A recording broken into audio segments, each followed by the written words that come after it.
እንግዲህ ጓደኞቼ ሰብስክራይብ ላይክ ኮሜንት እንጻፉልኝ በጣም ነው የሚያምረው ሼር አድርጉት ይሄ የአረብ ሀገር የባህል ግርስ አሰራር ነው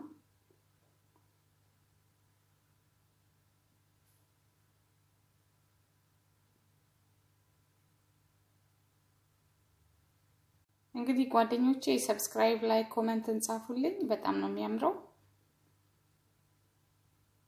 ሼር አድርጉት ይሄ የአረብ ሀገር የባህል ግርስ አሰራር ነው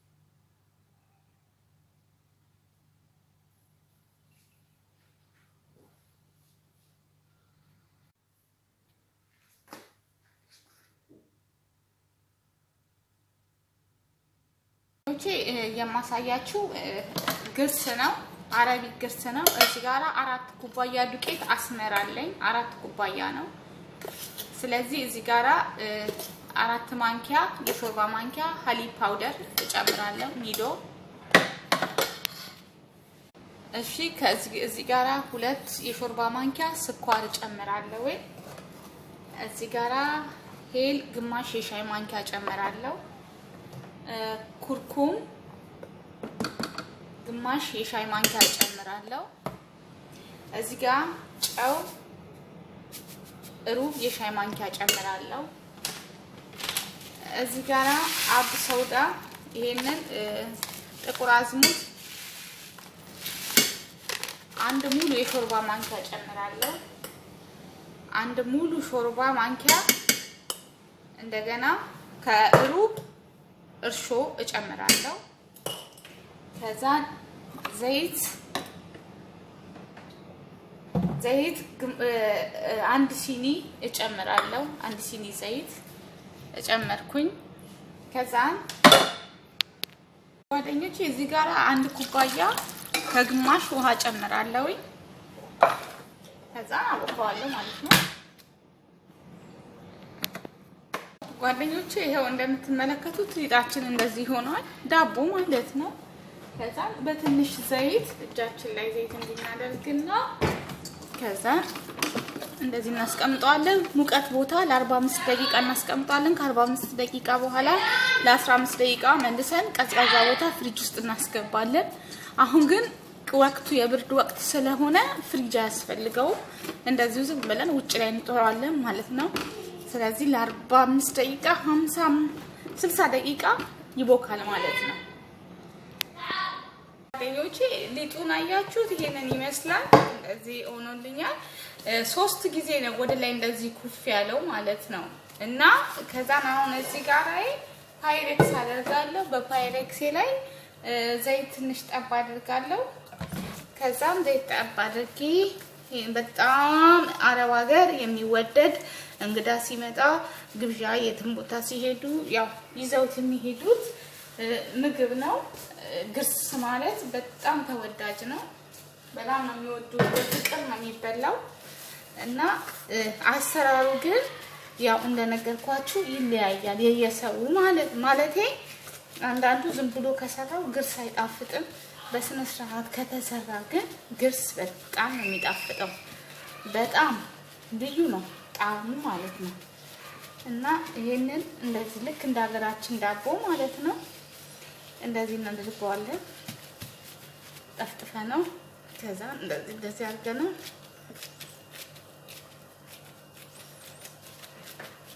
ከዛ ይሄንን ኩፍ ወደ ላይ እንዲኩፍ እስኪልልን ድረስ እንጠብቀዋለን መልሰን ለ15 ደቂቃ በላስቲክ እንሸፍነውና ላስቲኩ ዘጥ እንዳያደርግብን እንዲከፈፍ አድርገነው ሸፍነነው ለ15 ደቂቃ እናስቀምጣለን። ከዛም ኩፍ ሲል ኦቨን ውስጥ እናስገባዋለን ማለት ነው። ግን መጀመሪያ አሁን ሊጡ ተነስቷል የቅድሙ።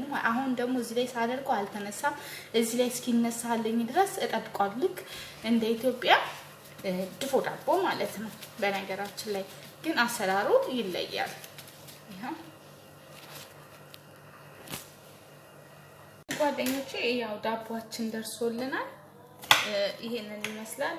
አሁን እኔ ይሄን ዳቦ የምፈልገው ከስረኛው ላይ አልፈልገውም፣ ላዩን ብቻ ማለት ነው። እንደዚህ ቆራርጠዋለሁ።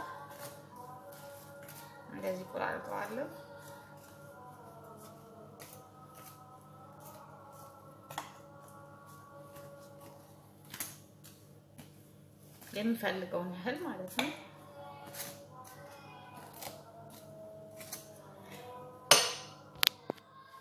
እሺ አሁን ጓደኞቼ እንደምትመለከቱት እዚህ ጋር ማሽን አለ። ማሽኔ ላይ ማለት ነው ይሄንን ዳቦን እጨምራለሁ። ይሄን ዳቦ ጨምርና ከዛ እፈጨዋለሁ ማለት ነው። ከመፍጨቴ በፊት ግን እዚህ ጋር ቂቤ አለ። አረቦች ልክ እንደ ኢትዮጵያ ቂቤ አላቸው፣ የራሳቸው የባህል ቂቤ ማለት ነው። ይሄ ቂቤ አለ። በአረንጓዴ ያደርጉታል፣ በቢጫውም እንደዚህ ያለ። የኔ ቢጫ ነው። አረንጓዴውም አለ፣ ግን ያው ነው። ቂቤው ቂቤ ነው፣ ቀለም ነው የሚለየው። ከዛን ይሄን እንጨምራለን። ከዛን በጣም ነው የሚወዱት ይሄን ቂቤ። ከዛን ስኳር እንጨምርበታለን። ከዛን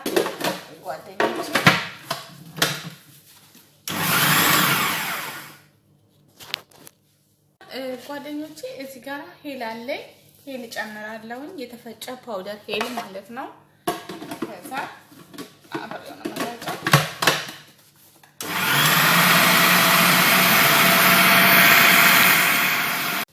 ከዛ እዚህ ውስጥ እንጨምረዋለን እና በነገራችን ላይ ማለት ነው አሁን ይሄ ግርሴ በጣም ቆንጆ ነው፣ ደቆልኛል፣ ቆንጆ ነው ያለው እና ይሄ ማሽን ግዴታ ያስፈልጋቸዋል። ይሄ የሽንኩርት መፍጫው ማሽን ማለት ነው። ሽንኩርት፣ ስጋ፣ ሁሉ ነገር ይከታል። ይሄ ያስፈልጋል ማለት ነው። ሲቀጥል ደግሞ አያችሁ እንዴት እንደሚያምር ያምራል። እና ሲቀጥል ደግሞ ይሄንን ከላይ ነው የምናነሳው እንጂ የስረኛውን አናነሳውም። ይሄንን አሁን ይቃ ያለውን ማለት ነው። ይሄ ቃ ያለውን አናነሳውም። ይሄ አያስፈልገንም፣ ምክንያቱም ግርሳችንን ያበላሻል።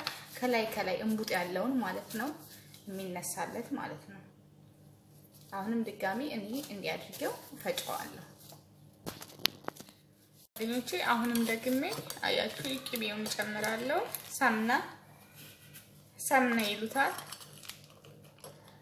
ትንሽ ነው የሚጨምሩበት፣ ምክንያቱም ትንሹ በጣም ነው የሚያሰማው፣ ቴስቱን ስለሚያውቁት ማለት ነው።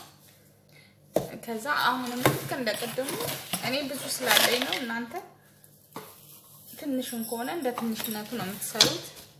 ከዛም ሄሌን እጨምራለሁ ማለት ነው። ሄል ይወዳል። ከዛ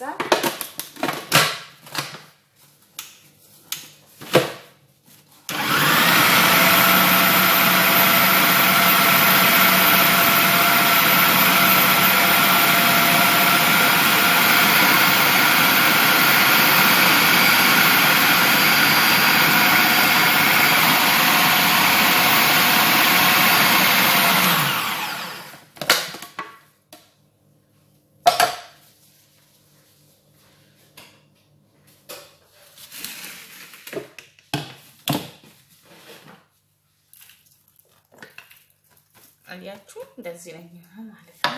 በጣም ነው የሚወዱት። በጣም አረቢ ግስ ሰርታችሁ አሳዩዋቸው። በጣም ነው የሚወዱላችሁ።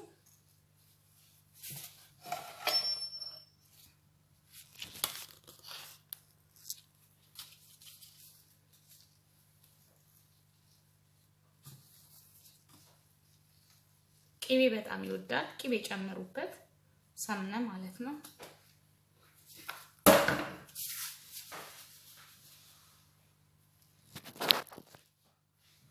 ጓደኞቼ በጣም ያምራል፣ እንደምታዩት ነው። it's very beautiful እና ልዩ ነው ማለት በጣም ልዩ ነው። እና አሁን እዚህ ጋር ቴምር አለኝ ያው ዝም ብዬ ለዲኮር እንጂ ባይቀርብም ምንም አይደለም። ከላስ እንደዚህ ላርክ እና እንደዚህ ነው ማቀርብላቸው ማለት ነው። ይሄንን አሁን አስር ላይ ይጠቀሙታል፣ ቁርስ ሰዓት ላይ ይጠቀሙታል። በቃ በመናኛውም ጊዜ ላይ በጣም የሚወዱት ነገር ነው። ባህላዊ ነው፣ በጣም አሪፍ ነው። እና አንዳንድ ሰው ሽንኩርት ይጨምርበታል። እኔ ሽንኩርት አልጨመርኩም። የኔ ቤተሰቦች ሽንኩርት ስለማይወዱ እዚህኛው ላይ ማለት ነው አይጨመርኩም። ባይጨመር ግን ይመረጣል። እና በጣም አሪፍ ነው። ትወዱታላችሁ፣ ይወደድላችኋል። ነው እና ሰርታችሁ ብሉ ትላለው።